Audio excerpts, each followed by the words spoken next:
Fue financiado con recursos del Ministerio de las TIC.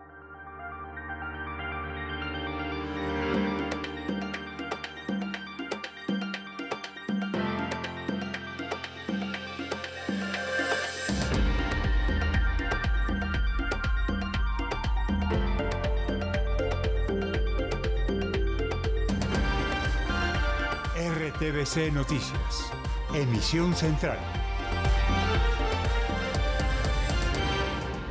8 en punto de la noche, queridos televidentes, muy buenas noches y bienvenidos a la emisión central de RTVC Noticias.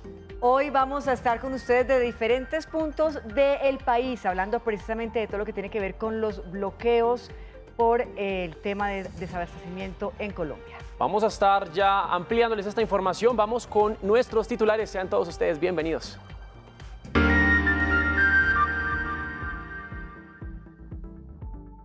Defensoría del Pueblo dice que el desabastecimiento se siente en 17 departamentos del país. Habilitó 60 corredores humanitarios para alimentos y medicinas. A pesar del ingreso de alimento a través de los corredores humanitarios a Cali y a otras localidades del Valle, los precios se han incrementado hasta en un 200%. Los detalles en minutos desde la capital vallecaucana. Bloqueos intermitentes en la vía que conecta a Bogotá con el municipio de Cibaté. Manifestantes piden mayor atención social. Capturado un mayor de la policía acusado del homicidio en medio de las marchas del joven Brian Niño en Madrid, Cundinamarca. Hablamos con la familia de la víctima. Revuelo en Cali por video ciudadano de un camión de policía. Bajan decenas de hombres de civil y armados. La policía dice que son agentes encubiertos. En la zona se formó una balacera y hay 2 policías heridos. Indignación en Pereira por Lucas Villa. El estudiante herido a bala por desconocidos cuando estaba en una manifestación. Se debate entre la vida y la muerte. Sus consignas habían quedado en video. Gobierno invitó al comité de paro a que iniciaran conversaciones hoy mismo. La respuesta de sindicatos y estudiantes fue reiterar sus condiciones para sentarse a la mesa. Presidente Duque se reunió con presidentes de las altas cortes. Al final, hubo declaración conjunta. Fuerte aguacero que cayó en la ciudad de Medellín en horas de la tarde ocasionó graves emergencias en el barrio El Poblado de la ciudad. En minutos toda la información. Noticias del mundo. 25 muertos en medio de una operación antidrogas en una favela de Río de Janeiro, Brasil. Y en deportes nuevamente se reprogramó el partido de vuelta de los cuartos de final de la Liga de Fútbol de Colombia. Equidad continúa esperando rival que saldrá de la llave entre Cali y Tolima. Todos los detalles más adelante.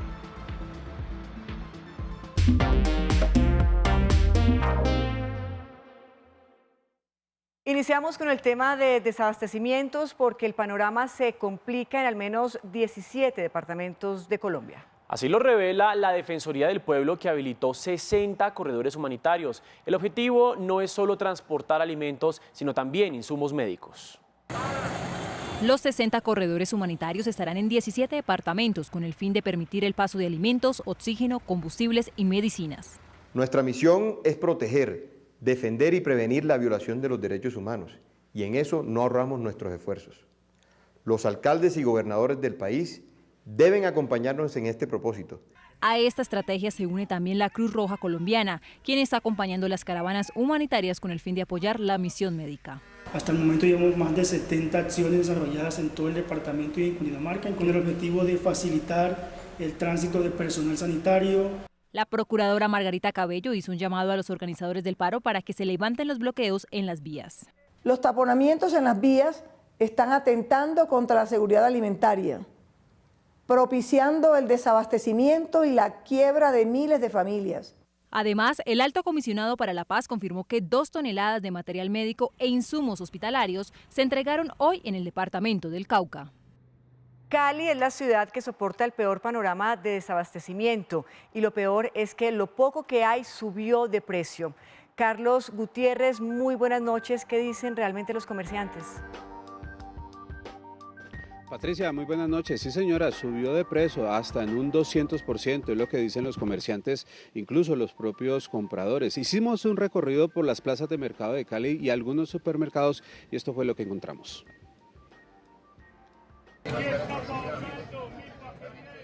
Con el corredor humanitario de alimentos se logró medianamente abastecer el mercado de municipios como Candelaria y Cali. Ante la escasez, los precios se elevaron. Le toca comprar lo que realmente necesita y racionado. Tampoco están vendiendo mucho, sino lo que necesita la gente.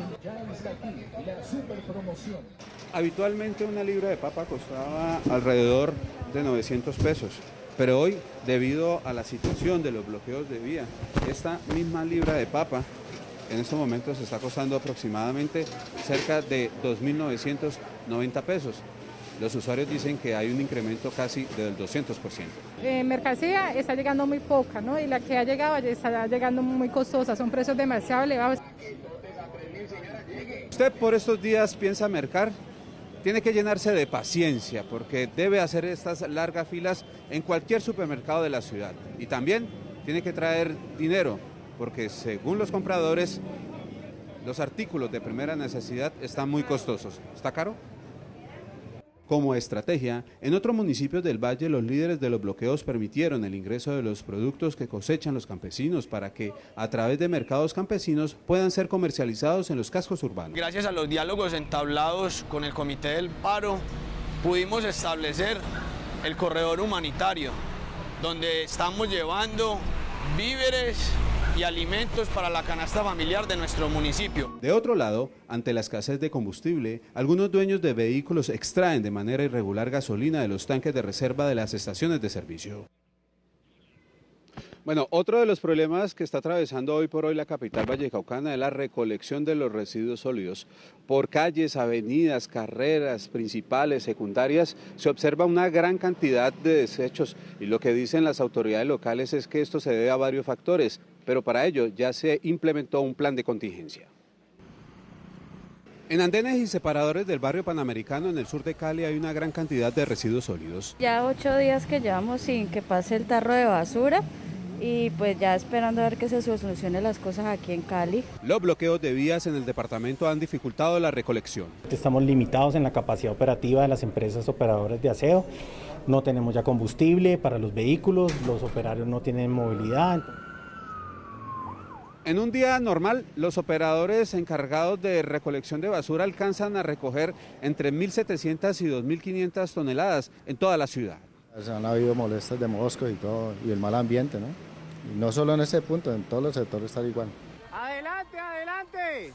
A través del corredor humanitario se ha logrado que manifestantes a determinadas horas del día dejen pasar los carros para llevar los residuos al relleno sanitario.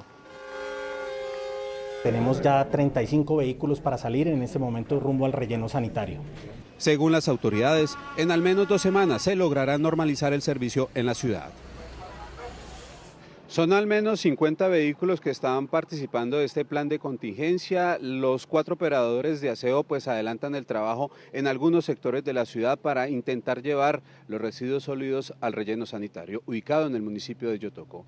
Información a esta hora de la noche, en el sur de Cali, Carlos Gutiérrez, RTVC Noticias, conectados 24/7. Carlos, muchísimas gracias por sus reportes y algunos sectores de camioneros siguen adelantando bloqueos en varios puntos de Cundinamarca. Muchos afectan directamente los accesos a Bogotá.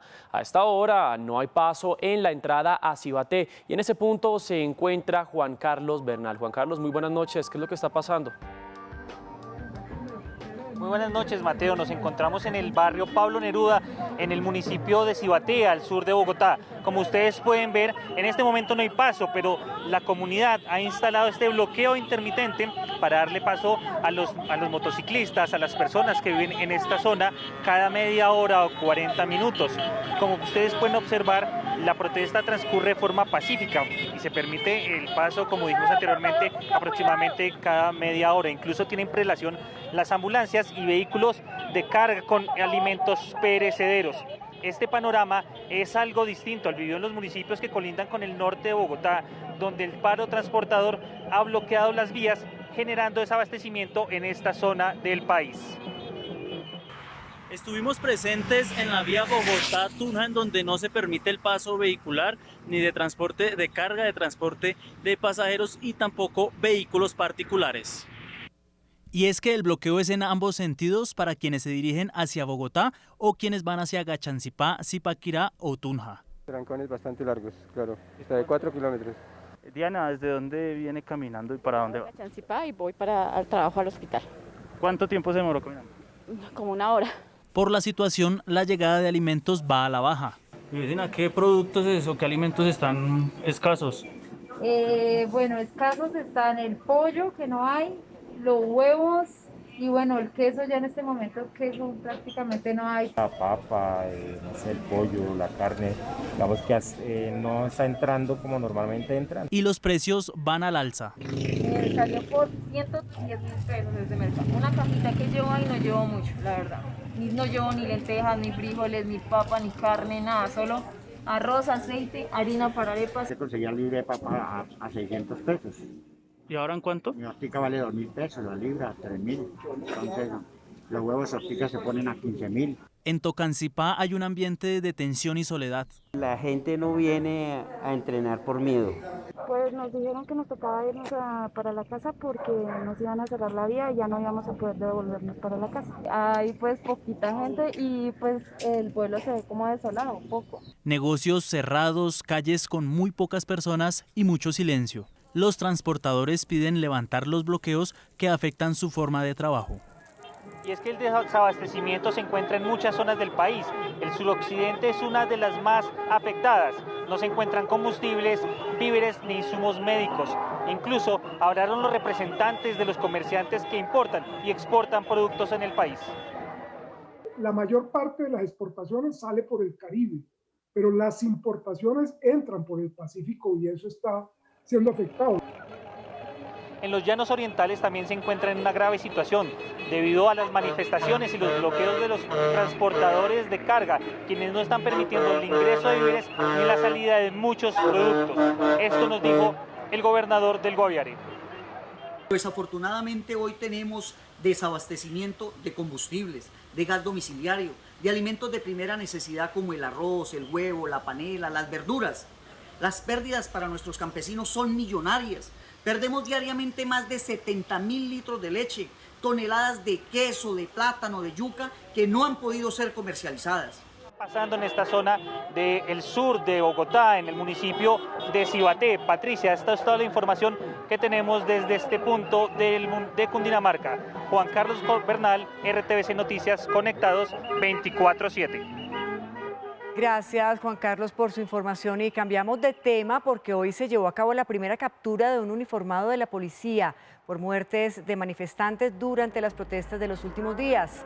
La justicia penal militar capturó al mayor de la policía, Carlos Javier Arenas, presunto autor responsable de la muerte del joven Brian Niño en Madrid, Cundinamarca. El organismo dijo que se recaudó material probatorio y evidencia física que haría que el oficial responda por el delito de homicidio. Y en RTVC Noticias hablamos con Marlene Puentes Niño, hermana de Brian Niño. No solo cuestionó el proceder del ESMAD durante las manifestaciones, la mujer le envió un mensaje al Escuadrón Móvil Antidisturbios. Les quiero decir que antes de ellos coger y disparar, antes de ellos apuntar con su tanqueta, que piensen en el dolor de una madre. ¿Hasta qué punto pueden dar fuerza? Porque disparar no es solo disparar y ya. La situación ocurre durante las protestas del 1 de mayo en Madrid, Cundinamarca. Según la Defensoría del Pueblo, desde tanquetas del ESMAD de la policía se dispararon proyectiles para dispersar a los manifestantes. Brian Fernando Niño Araque, de 24 años, resultó herido. Y luego se devuelve lentamente. Cuando se devuelve lentamente es cuando propina los disparos. Y pues el disparo le cayó desafortunadamente en el ojo derecho de mi hermano. En la moto lo suben, intentan trasladarlo, pero resulta que pasa que el ESMAD sigue apuntando hacia él. Un gas lacrimógeno le cayó a la persona que iba a conducir la moto, le cayó en el pie. Entonces, pues eso obligó a que les tocara bajarse de la moto. Su hermana se enteró de lo sucedido por un grupo de WhatsApp en el que identificaron al fallecido. Nada me va a devolver a mi hermano, nada me lo va a devolver. Entonces ahorita lo que yo quiero es hacer justicia, que la muerte de mi hermano no quede impune. El mayor de la policía involucrado será escuchado en indagatoria y luego un juez decidirá si lo mantiene detenido mientras avanza la investigación. Por otro lado, habitantes de Cali aseguraron que policías vestidos de civil dispararon a un grupo de manifestantes. Las autoridades informaron que se trató de policías encubiertos que participaron en un operativo. En un video aficionado quedó registrado cuando varios hombres corren por una vía del oeste de Cali. Según quien graba, al parecer son policías vestidos de civil que aparentemente habrían disparado y luego escaparon del lugar. Bajaron de un camión vestido de civil, este es uno de los camiones. Este es uno de los camiones. Estaban de civil. Velos cómo corren, andan de civil, andan dando plomo. En otro material, una persona narra cómo quedó el vehículo. Este camión que transportaba chatarra abrió fuego, no sé si contra alguien o al aire, pero abrió fuego, accionó arma de fuego. Estamos acompañados de un cuerpo de militares que salieron a neutralizarlos. En un video más se muestra una prenda policial. Recuperó la chaqueta de este camión que nos disparó, muchachos. Horas después, el comandante de la Policía Metropolitana de Cali explicó que se trata de un grupo de investigadores de la institución que adelanta una operación de extorsión contra ciudadanos de la zona. Antes de realizar el procedimiento, uniformados llegan al sitio y descienden del vehículo. En el momento en que se registran disparos provenientes de una multitud, situación que deja como resultado 2 policías heridos. Para salvaguardar su integridad, se alejan del lugar evitando hacer uso de las armas de fuego por la cantidad de personas que se presentaban en el lugar. Los policías heridos son atendidos en una clínica de la ciudad. Metros más adelante, donde ocurrieron los hechos, hay un bloqueo por parte de manifestantes en el marco del paro nacional. Y hablamos del caso que ocurrió en Pereira cuando una manifestación fue atacada a bala por desconocidos. Lucas Villa fue uno de los 3 heridos y continúa internado en una unidad de cuidados intensivos. El joven activista aparece en videos participando pacíficamente de marchas. ¡Nos están matando en Colombia! Con estas palabras, Lucas Villa, un estudiante de 34 años que a través del baile, el canto y la pedagogía hacía el llamado a la protesta pacífica en las calles de Pereira. Ese déficit de impuestos que le quitó a los ricos a la clase media y a los pobres. Entonces ahora nos va a tocar pagar IVA en el agua. En medio del 8º día de manifestaciones, junto a otros jóvenes, continúan las movilizaciones por el viaducto de Pereira y sobre las 8 de la noche se escuchó una ráfaga de disparos. Salen 3 personas lesionadas con armas de fuego. Es de anotar que tenemos todas las capacidades de policía judicial e investigativas para esclarecer oportunamente este suceso. Allí no se encontraba ni la policía ni el ESMAD, pero tenemos información que los tiros no vinieron solamente desde un vehículo, sino también de una motocicleta.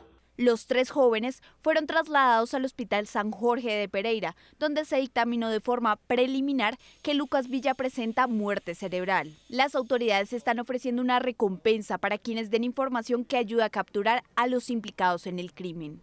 Ofrecemos hasta 50 millones de pesos a cualquier persona que nos pueda aportar material probatorio para esclarecer este acto criminal. Los otros 2 jóvenes están siendo atendidos en unidades de cuidados intensivos y su estado de salud no ha sido confirmado.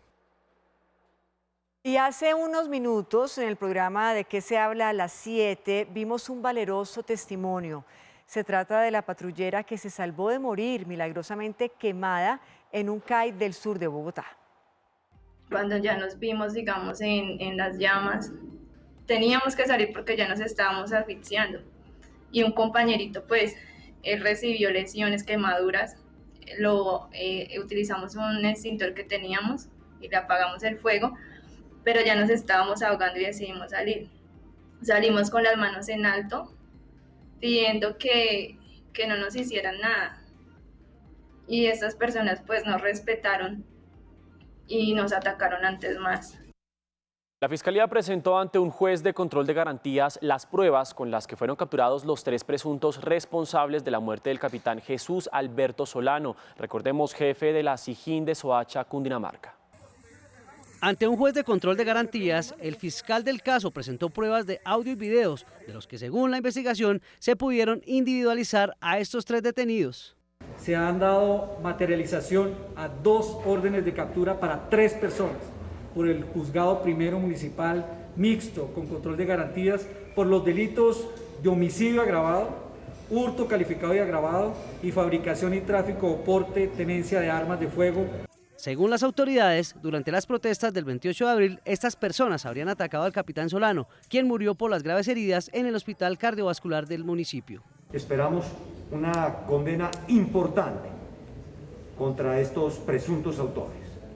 Lo más importante es que se hace justicia de manera rápida y oportuna. Las detenciones, de acuerdo con la Fiscalía, se dieron por interceptaciones telefónicas y diligencias de allanamiento. Una de las capturas se dio en la vía pública, otro en el hospital y otro en la casa. A esta persona, a quien le encontraron los documentos del oficial. Hablamos ahora de los diálogos que se cumplen en el Palacio de Nariño. Hoy el presidente de la República y su equipo tuvieron una agenda agitada, que sin embargo por ahora no incluye el encuentro con los líderes de la protesta. ¿Por qué, Omar Hernández? Muy buenas noches.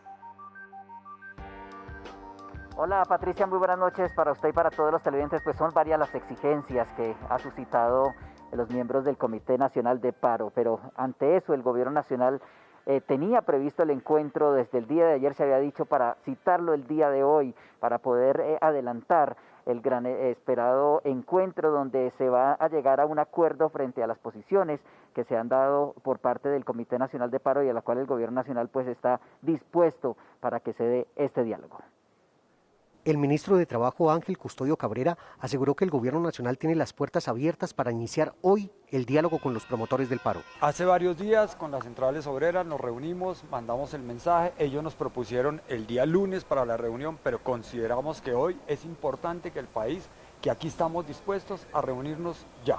El alto comisionado para la paz, Miguel Ceballos, aseguró que no existe ningún motivo para que continúen los bloqueos en las vías del país. Insistimos en la necesidad de que no haya ningún bloqueo. Los bloqueos están afectando el suministro del oxígeno, están afectando el suministro de los insumos médicos, está afectando directamente el avance del Plan Nacional de Vacunación. El Gobierno Nacional insistió en avanzar en el diálogo para abordar los temas que motivaron las jornadas de protesta que ya completaron 8 días. Uno de los puntos del Comité Nacional de Paro es desmilitarizar las ciudades y por lo tanto el Gobierno Nacional ha dicho que lo que hace es presencia militar. Aunque el Comité Nacional del Paro dice que tiene disposición de reunirse con el presidente Iván Duque, fijan condiciones para el encuentro. Retire el ejército, se retire el SMAT, que se han excedido en el uso de la fuerza, como lo ha dicho el Departamento de Estado de los Estados Unidos, como lo ha dicho Canadá, como lo ha dicho los gobiernos europeos. También piden al gobierno un cambio de discurso que califican de estigmatizante. No aceptamos que nunca se vaya a vincular al Comité Nacional de Paro con todas estas acciones de vandalismo. Otra solicitud al presidente es que sean tenidos en cuenta los reclamos de jornadas de paro pasadas. En el caso del movimiento estudiantil, ni siquiera el gobierno atendió nuestra necesidad y nuestra exigencia de que existiera matrícula cero universal para los estudiantes de pregrado y de posgrado. A esta hora el Comité de Paro define si asiste o no al llamado del gobierno. Pues aquí tengo en mi poder la carta que ha sido firmada por el alto comisionado para la paz Miguel Ceballos y también del ministro de Trabajo Ángel Custodio Cabrera, dirigida a Francisco Maltés, el presidente de la Central Unitaria de Trabajadores, donde ellos expresan que están dispuestos el Gobierno Nacional a reunirse de manera inmediata aquí en el Palacio de Nariño. Dentro de la agenda que tuvo hoy el Gobierno Nacional en cabeza del presidente Iván Duque fue el encuentro con los los presidentes de las altas cortes, donde hablaron de diferentes puntos, trataron la situación del país, pero también en materia de justicia. Los presidentes de las altas cortes dieron su respaldo al presidente Iván Duque y a la institucionalidad, con miras a que haya consensos en medio de los hechos de violencia registrados en el país. Condenamos y rechazamos los actos criminales de violencia, de terrorismo, de vandalismo y de vías de hecho, que afectan directamente el derecho fundamental a la protesta, a la expresión libre en el marco de la Constitución política y al funcionamiento general de la sociedad. Los representantes de las altas cortes le dieron un espaldarazo a las acciones sociales del gobierno. Las altas cortes reconocen el conjunto de acciones y programas sociales que se están ejecutando desde el Gobierno Nacional en atención a la situación sanitaria, así como a los desafíos sociales y económicos que enfrenta el país. A su turno, el presidente Iván Duque recalcó la importancia de la separación de poderes para mantener la estabilidad y garantizar la justicia y funcionamiento independiente de los órganos de control. Ese apoyo y el deseo de contribuir a un amplio proceso, de escucharnos como sociedad y de encontrar soluciones que nos permitan a nosotros seguir transitando en un entorno difícil como el de la pandemia, pero donde nuestro país se reactive y genere bienestar para todos. Duque hizo ahínco en el rechazo a la violencia. Las vías de hecho y todas las manifestaciones y expresiones que atentan contra la vida, honra, bienes, derechos y libertades de los ciudadanos. También valoro profundamente el énfasis que se ha hecho en que todas las conductas contra los ciudadanos y contra los servidores públicos que se hayan presentado en el territorio durante los últimos días deben ser investigadas y sancionadas. Durante el encuentro se analizó el panorama de la rama judicial y se habló de la situación de la pandemia en Colombia. Mañana continuará esta agenda apretada por parte del Gobierno Nacional, donde recibirá muy temprano a la Coalición de la Esperanza. Esta es la información que se registra por el momento desde la Casa de Nariño. Omar Alejandro Hernández, RTVC Noticias, conectados 24/7.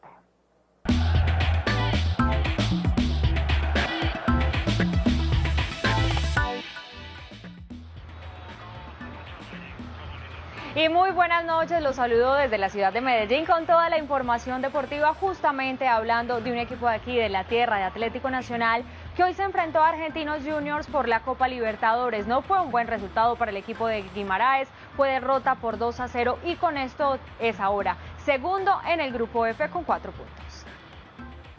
Atlético Nacional recibió a Argentinos Juniors, pero en Paraguay. Gabriel Ábalos abrió el marcador para el equipo visitante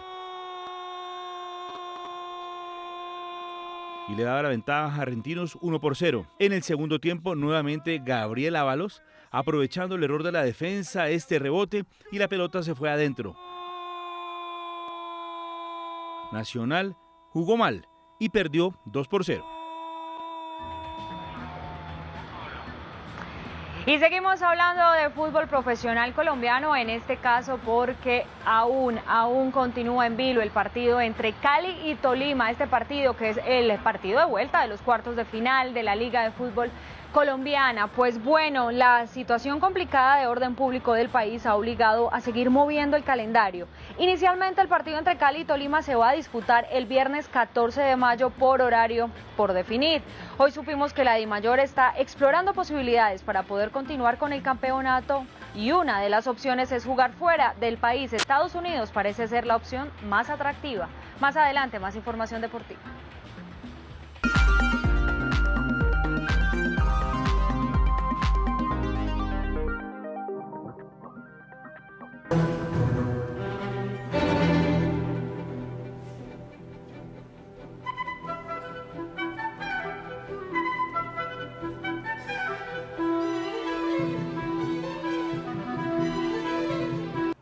Ustedes, pero yo estoy cansada de todo lo que nos está pasando y creo que necesito un respiro, creo que necesito un momento para decir, calma. Estoy cansada del desabastecimiento, estoy cansada de la pandemia, estoy cansada de las víctimas de un lado, de las víctimas del otro, de la vulneración de los derechos, en fin, estoy cansada y creo que necesito un nuevo mundo. Esto fue lo que pensó Antonín Dvořák cuando escribió su 9ª sinfonía, que es la Sinfonía para un Nuevo Mundo. Este es un tipo checo que llegó a vivir a Nueva York para ser el director del conservatorio de la ciudad. Llegó en una muy mala época porque era pleno auge del racismo, en contra de los negros, en contra de los indios, pero este tipo que venía de República Checa además había nacido muchas décadas ideológicas adelante y venía en la cabeza limpia, traía todo su espíritu limpio y venía con la idea de que había que enaltecer las tradiciones, de que las raíces y el folclore de cada país era su esencia, así que comenzó a hacer música con la música de los negros, con los cantos indígenas aquí en Nueva York, en Estados Unidos. Y esa fue, por supuesto, su revolución más grande. Compuso esta, que es la 9ª sinfonía, la Sinfonía para un Nuevo Mundo, que cumple como con todos los requisitos de la academia, es decir, hace la tarea, son 4 movimientos, uno rápido, uno lento, uno más juguetón y uno de cierre, pero tiene algo que las otras sinfonías no tienen y es que cuenta una historia. Y esa historia es precisamente la de la humanidad que se cansa y se levanta contra todo lo que está viviendo. En el primer movimiento hay 3 temas melódicos. El primero representa al hombre común levantándose contra todo lo que lo oprime. Cuando digo temas melódicos me refiero a melodías, ¿no? El segundo es un canto indígena O sea, hizo una sinfonía con una canción indígena, tomando como base una canción indígena. Y el tercero es un espiritual negro, que en este momento tal vez alguien lo haya escuchado por ahí porque es el himno de la selección de rugby de Inglaterra. El segundo movimiento pues habla también como de las tribus indígenas, pero en ese momento los héroes, los hombres que se han vuelto héroes, descansan. En el tercero vuelve y se libra una batalla por las convicciones, y en el cuarto movimiento se reúnen todas estas ideas. Esa es la sinfonía para un nuevo mundo de Antonín Dvořák, que yo creo que en este momento llama un poco a ese mundo que todos estamos buscando.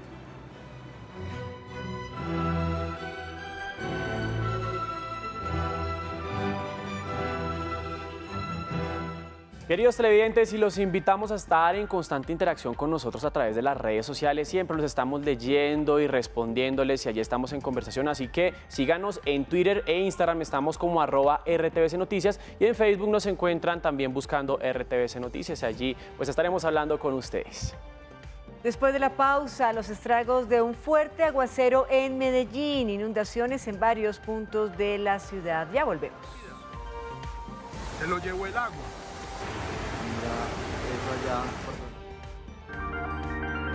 Ya regresamos con más información en RTBC Noticias. Bienestar. Me conoces, mírame bien si sabes de mi padre, mi madre o mis abuelos. Quiero sentir la alegría. Me conoces, ven por mí. Es tiempo de encontrarnos. Dame todo tu apoyo, muéstrame el camino para ser un campeón. Me conoces, soy yo. Me conoces, ven por mí. Me conoces, mírame bien si sabes de mi padre, mi madre o mis abuelos. Quiero sentir la alegría. Me conoces, ven por mí. Es tiempo de encontrarnos. Dame todo tu apoyo, muéstrame el camino para ser un campeón. Me conoces, soy yo. Me conoces, ven por mí. Me conoces y aquí estoy. Iniciamos la actualización del Plan Nacional de Cultura, un diálogo cultural desde y para los territorios, la construcción colectiva de una ruta renovada para el sector cultural. Desde el Ministerio de Cultura invitamos a la ciudadanía a participar del buzón de voz, marcando a la línea nacional gratuita desde teléfonos móviles o fijos 01 8000 93 80 81 para responder a la pregunta: ¿cuál es el mayor reto de la cultura para la Colombia de hoy? Únete a la actualización del Plan Nacional de Cultura. La cultura es de todos. Ministerio de Cultura. Acá los novatos se vuelven profesionales. Los mortales se convierten en leyendas. Y en la arena de batalla ninguno mostrará debilidad.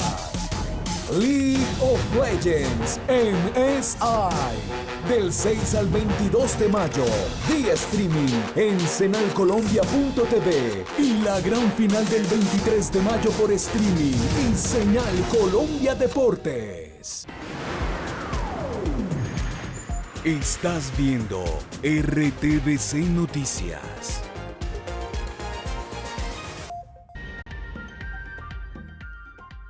Gracias por seguir con nosotros. Vamos con más información porque siguen los problemas para los usuarios de Transmilenio en Bogotá. Aunque el servicio hoy estuvo en horario normal, los daños en estaciones tienen el sistema a media marcha, sobre todo en troncales como Las Américas. La consecuencia, miles de personas a pie de regreso a casa.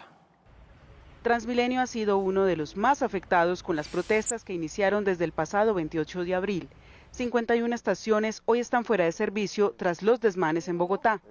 La troncal Américas ha sido la más perjudicada en la ciudad y asimismo la gente que se desplaza por este importante corredor vial. Voy hasta Kennedy, pero para transportarme me toca caminando, en cicla o esperando un SIT que nos acerque. Es terrible porque sin Transmilenio pues se nos dificulta más entre las zonas que vamos. Hicimos el recorrido por este tramo y pudimos ver la travesía de miles de ciudadanos como Gilbert, quien llevaba largo tiempo esperando uno de los buses que dispuso el sistema.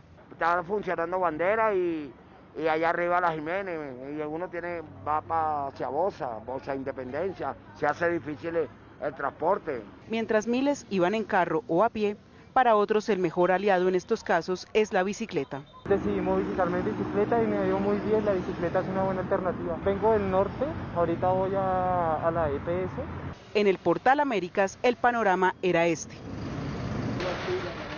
Decenas de personas tratando de conseguir rutas de transporte para poder llegar a Bosa. Esto está terrible, yo no sé por qué la gente no tiene conciencia un poquito.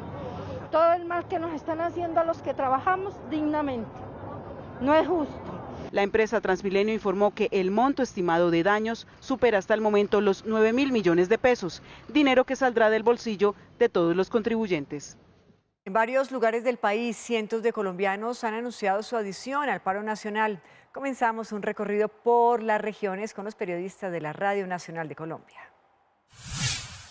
En Barrancabermeja, Santander, la Corporación por la Defensa de los Derechos Humanos, CREDOS, pidió claridad a las autoridades de este municipio sobre el estado de salud de 8 jóvenes que fueron retenidos durante la noche del miércoles en el marco de los disturbios que se presentaron en la zona conocida como de Obras Públicas. Aseguraron que uno de los retenidos hace parte de la misión médica que acompañó las marchas durante la última semana. Buenas noches. Continúan las movilizaciones en norte de Santander. En las últimas horas se dieron 2 marchas en la capital del departamento, en el sector de San Mateo de Cúcuta y asimismo un cacerolazo en la Universidad Francisco de Paula, Santander. Por otra parte, los bloqueos viales continúan en la vía que conduce de Cúcuta al municipio de Ocaña, en la vía Cúcuta-Tibú y asimismo en el sector de la vía El Zulia y Puerto Santander por parte de diferentes campesinos y camioneros.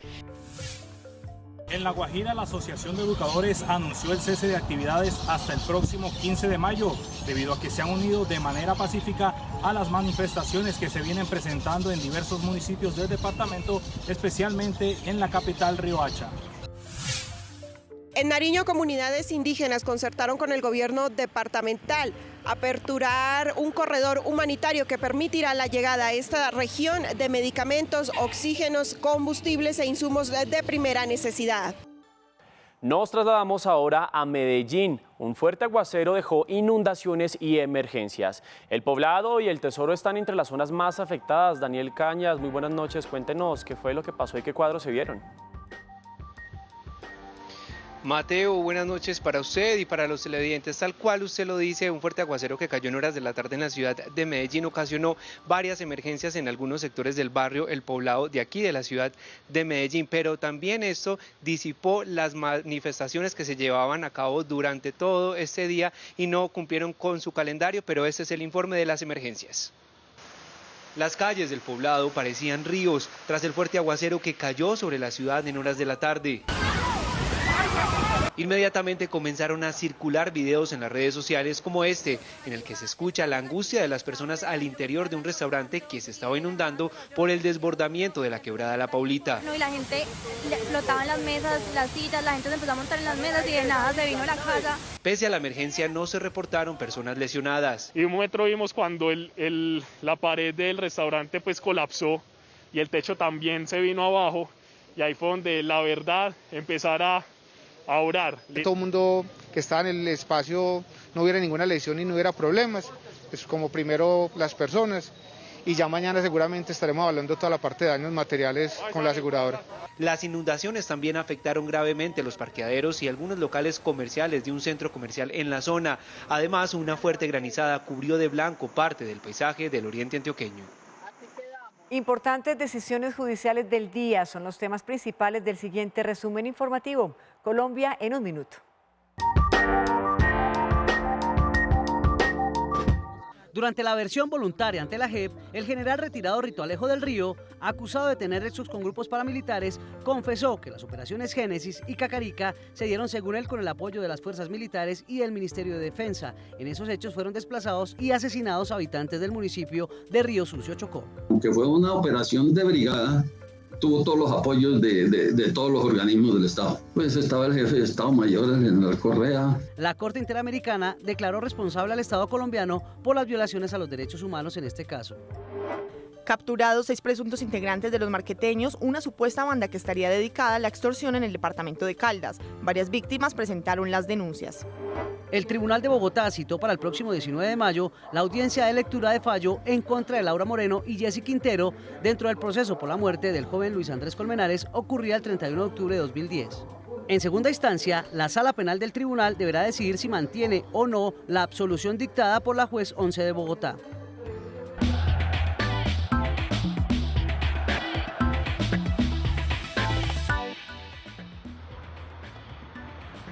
Y volvemos con más deportes desde la ciudad de Medellín. Ayer hablábamos de los finalistas de la Champions League, pues hoy es momento para hablar de los finalistas de la Europa League. ¿Y cómo les parece que el Manchester United se enfrentará al Villarreal, el equipo, sí, del colombiano Carlos Vaca, que busca con este equipo, con el Villarreal, su tercer título durante esta campeonato?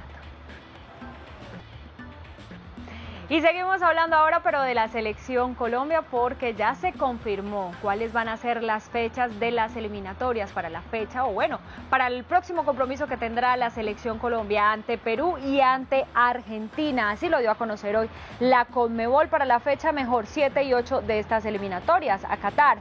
En el comunicado, la Conmebol dice que el partido contra Perú, en condición de visitante, será el jueves 3 de junio en Lima, mientras que el seleccionado nacional recibirá a la selección argentina en el Metropolitano de Barranquilla el martes 8 de junio. Como noticia para la selección, el arquero David Ospina volvió a entrenamientos con el Napoli de Italia, así que es una muy buena noticia. Nosotros más adelante seguimos con más deportes desde la ciudad de Medellín. Vamos a una pausa y ya regresamos con más en RTVC Noticias, conectados 24/7. Ya regresamos con más información en RTVC Noticias.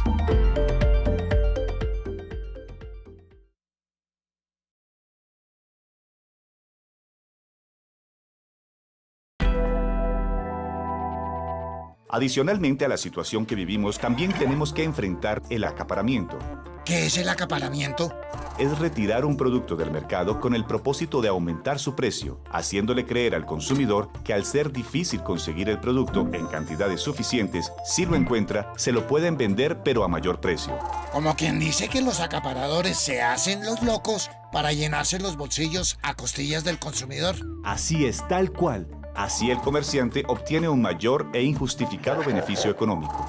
¿Y qué podemos hacer si sabemos de algún acaparador que ande suelto? Puede denunciarlo ante el alcalde en su municipio o ante la Superintendencia de Industria y Comercio, quienes deberán adelantar las investigaciones correspondientes que pueden finalizar con la imposición de multas. Bueno, y a propósito de acaparamiento en esta época, si bien hay que estar preparados, vale la pena tener en cuenta no comprar más de la cuenta, creyendo que solo importa salvar nuestro pellejo, aunque los demás se queden viendo un chispero, tal cual. ¡Que viva el respeto! ¿Y a qué viene eso? Porque suena bonito, pero pueden ser palabras que se lleve el viento al no encontrar quien las escuche. Pero desde que exista quien las escuche, vale la pena insistir en el trato con respeto. ¿Cómo? Respetando y sin hacer un esfuerzo grande. ¿O será que nos queda grande respetar? ¡Que viva el respeto! Tal cual.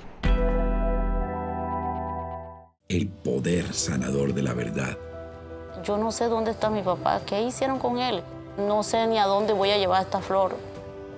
Nuestras órdenes eran dar de baja, pero eso significa asesinar al líder Jimmy Perleómico. El cuerpo del líder indígena frente al planchón de Calleja fue arrojado al río Sinú. Yo esperé tantos años que ahora tendré un descanso que sé que tú estás ahora en este río. Comisión de la Verdad, el valor de saber. Estás viendo Señal Colombia.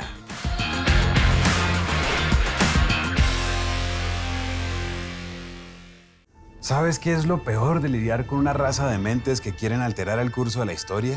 La constante amenaza de la destrucción del continuo espacio-tiempo de nuestro mundo, la aniquilación de la raza humana.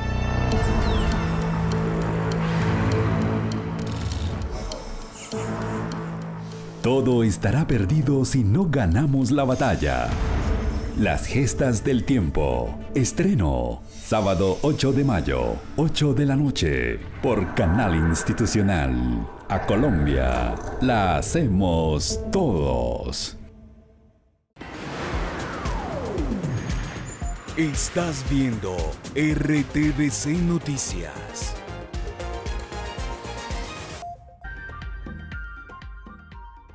(8:45 de la noche). Continuamos con más información aquí en RTVC Noticias, emisión central. Y vamos inmediatamente, como es usual aquí cada noche, a revisar las cifras del COVID-19 en nuestro país. Miren ustedes, 16.490 casos nuevos de contagio y también 399 personas perdieron la vida por el virus en las últimas 24 horas. Y el total de casos activos en el territorio nacional es de 91.703.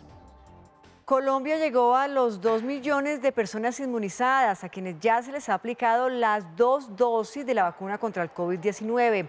Los ritmos de la aplicación de los biológicos ha aumentado en los últimos 3 días con más de 150.000 vacunas diarias. El día de ayer el país recibió un nuevo lote de 392.950 dosis de Pfizer que fueron destinadas para avanzar en la inmunización del grupo poblacional de 60 a 64 años, el cual fue abierto por agendamiento de citas desde el pasado viernes. Secretarías de Salud del país reportaron 189 ataques contra la misión médica, de los cuales 126 ocurrieron en los últimos días y coinciden con las alteraciones de orden público en Colombia. Los eventos ocurridos en el marco del paro nacional corresponden al 66,6% del total de casos registrados en 2021. De estos 126 eventos registrados a partir del 28 de abril, 64 corresponden a lesiones personales y amenazas contra el personal de salud y 62 contra las ambulancias, sus tripulaciones y los pacientes a bordo. Hemos observado nuevas vulneraciones contra la misión médica, como la provisión del traslado, transporte de medicamentos tan importantes como el oxígeno medicinal o contra los líquidos que se requieren para la diálisis renal en muchas regiones del país. Fueron 10 los departamentos en los que se presentaron estos hechos. Valle del Cauca con 58 casos y Norte de Santander con 37 son los de mayor número de vulneraciones durante las manifestaciones. Es evidente que lo sucedido en esta última semana es exponencialmente mayor a lo reportado en el resto del año y evidencia la vulnerabilidad del personal de salud. El Ministerio de Salud y los integrantes de la Mesa Nacional de Misión Médica monitorean los eventos para coordinar corredores humanitarios que permitan proveer insumos médicos sanitarios a los hospitales y así dar continuidad a la prestación de los servicios de salud en las zonas más afectadas. El paro afecta hasta los bienes culturales. Más de 20 monumentos se han visto afectados por las alteraciones de orden público. El Ministerio de Cultura realizó un balance de la infraestructura cultural y los bienes patrimoniales que han sido afectados en estos días por los ataques de los vándalos. Así quedó el Teatro Colón tras los ataques que recibió el pasado domingo 2 de mayo. Esta edificación es un bien de interés cultural en el ámbito nacional. Los actos vandálicos que se han registrado en el país también han afectado estatuas como Gilberto Alzate Avendaño en Manizales, la del poeta Soldado y Julio Arboleda en Popayán. Bibliotecas como la de Dos Quebradas y la pública de Pereira, la estación de ferrocarril en Medellín, fueron otros lugares que también sufrieron daños en su fachada. El Ministerio de Cultura en un comunicado afirmó lo siguiente. El Ministerio de Cultura respeta las manifestaciones sociales, pero rechaza categóricamente los actos vandálicos que se han registrado en el país. Nada justifica el daño a la propiedad pública o privada, mucho menos cuando se pone en riesgo la integridad física de la ciudadanía y nuestros colaboradores.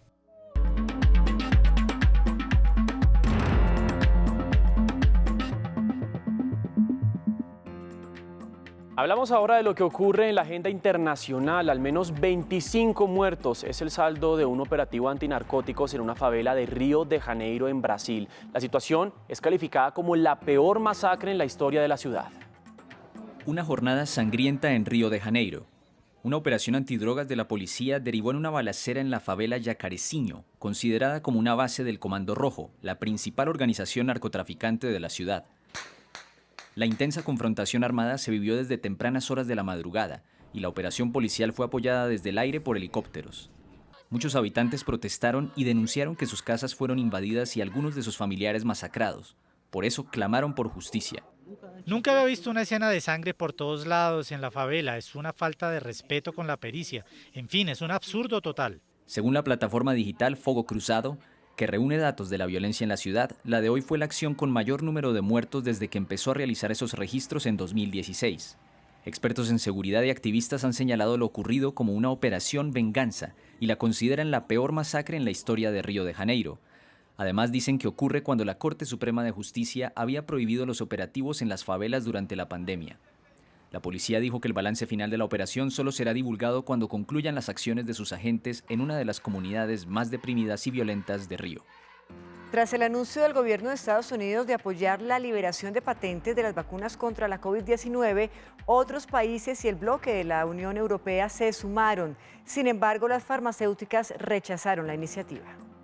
Cuando el COVID-19 arrinconó a la humanidad, encontrar lo más pronto posible un antídoto fue la reacción inmediata.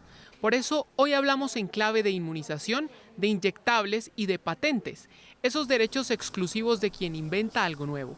En este caso, la tecnología biológica contra un virus y que son comercializables por un tiempo limitado. Estados Unidos en esa vía sugiere liberar momentáneamente las patentes que hay sobre las vacunas contra la COVID-19.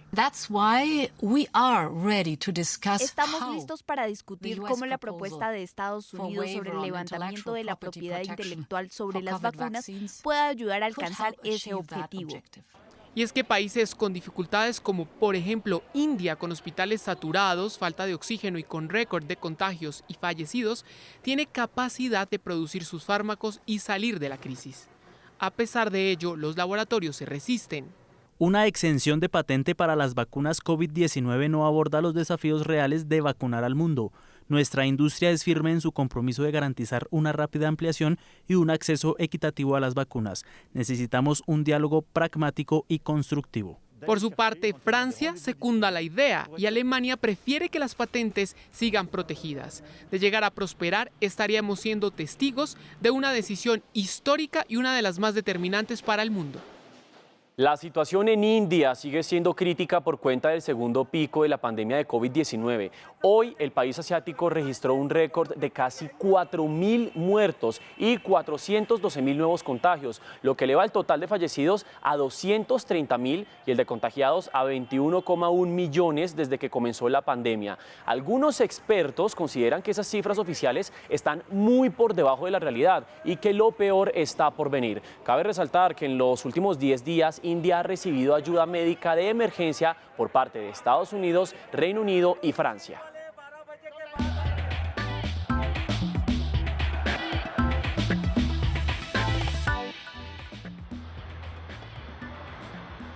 Y seguimos con más deportes porque este fin de semana ya comienza el Giro de Italia con sus emociones, más precisamente el sábado en Turín. Hoy se hizo la presentación de los equipos y todos estamos muy expectantes por la actuación del colombiano, la carta más importante que tendremos para ganar este título, Egan Bernal.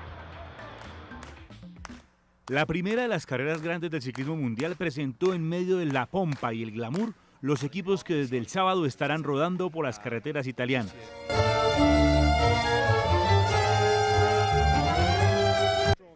Para Colombia, los ojos están puestos en la actuación de Egan Bernal. Él será el líder de Ineos.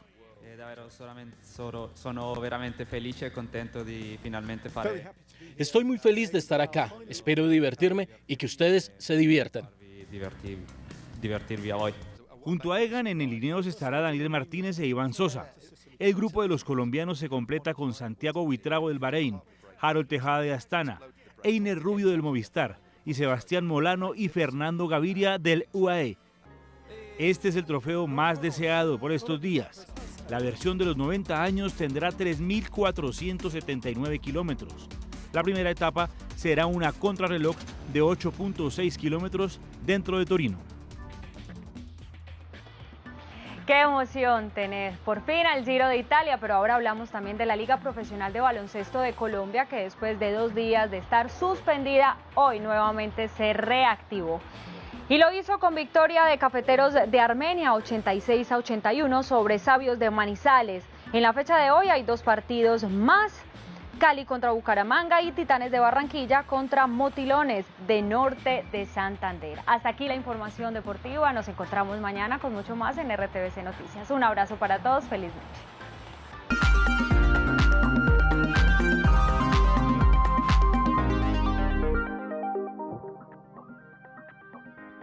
Y este sábado hay plan. La Orquesta Sinfónica de AFIT y la Filarmónica de Medellín, ambas de la capital de Antioquia, se van a juntar y van a dar un concierto. Esto quiere decir que va a haber más o menos más de 100 músicos en el escenario.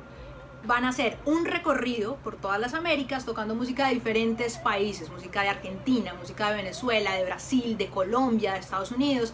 De Estados Unidos vamos a escuchar obras de George Gershwin, de Colombia va a haber música del maestro Jesús Pinzón, de Argentina va a haber música de Astor Piazzolla, mejor dicho, está para no perderse. La Orquesta Sinfónica AFIT es dirigida por Cecilia Espinosa, la única directora colombiana que tenemos en este momento. Esa es una historia larga de la que tenemos que conversar en algún momento, pero directoras mujeres, valga la redundancia, en Colombia hemos tenido solamente 3 en toda la historia sinfónica, que son más de 70 años. Y la única que está ejerciendo en este momento es Cecilia Espinosa. Y la Orquesta Filarmónica de Medellín va a estar dirigida por Juan Pablo Valencia Heredia. Ya saben, plan para el sábado.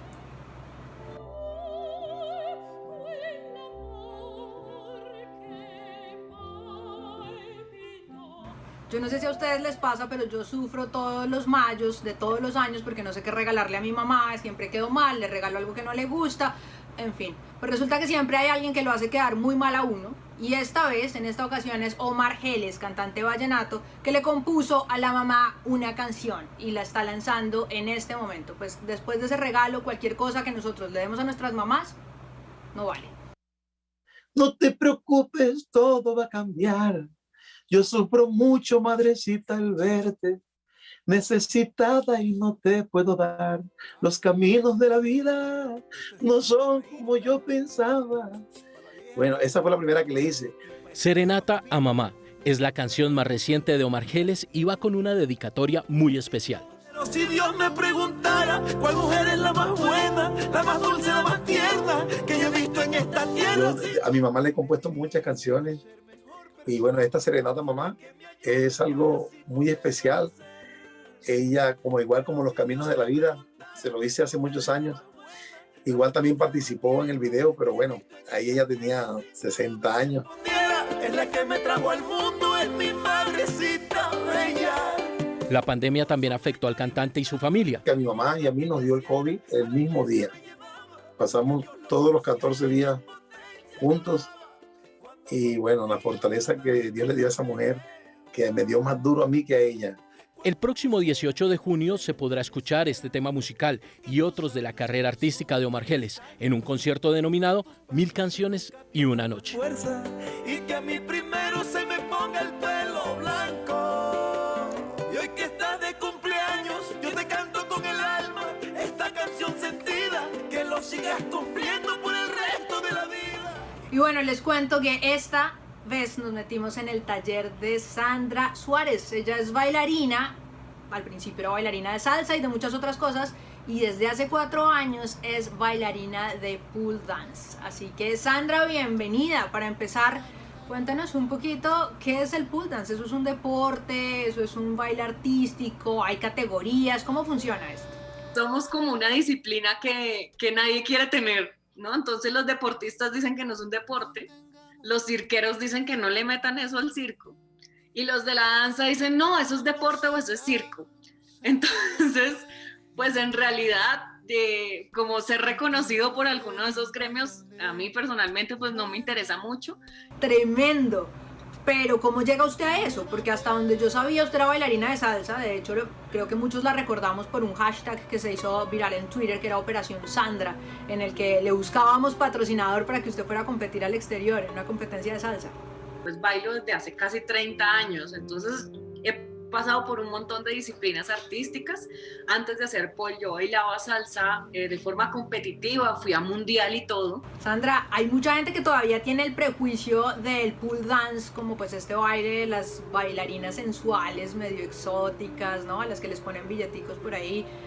¿Usted qué cree de eso? ¿Qué opina de eso? Yo no creo que tengamos la necesidad de cambiar ese imaginario colectivo. A mí me parece una cosa muy violenta empezar a decir, no, es que yo no tengo que ver con las bailarinas exóticas, ellas hacen otra cosa completamente diferente, lo mío es arte. Oiga, le tengo una confesión. Imagínense que las otras 2 manos de esta sección, que es Jan Lemus, que es un tipo supremamente avant-garde, anda como con ganas de comenzar a hacer pole dance. ¿Usted qué cree? ¿Los hombres bailan? ¿Eso es común o no es tan frecuente?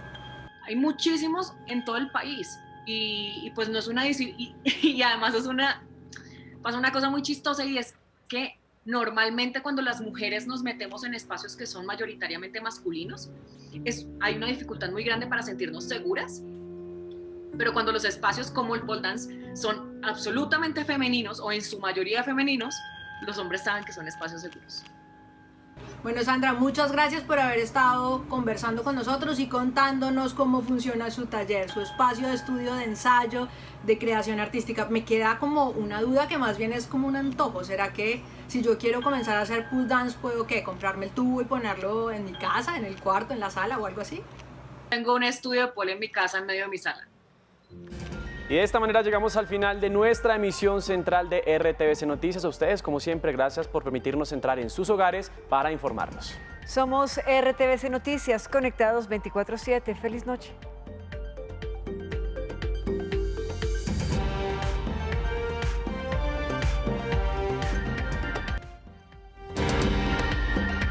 RTVC Noticias, emisión central. A continuación, Princesa Mía. Este programa es para mayores de 12 años. No contiene escenas de sexo ni violencia. Los menores deben estar en compañía de los padres o un adulto responsable. Contiene sistema closed caption. Este contenido fue financiado con recursos del Ministerio de las TIC.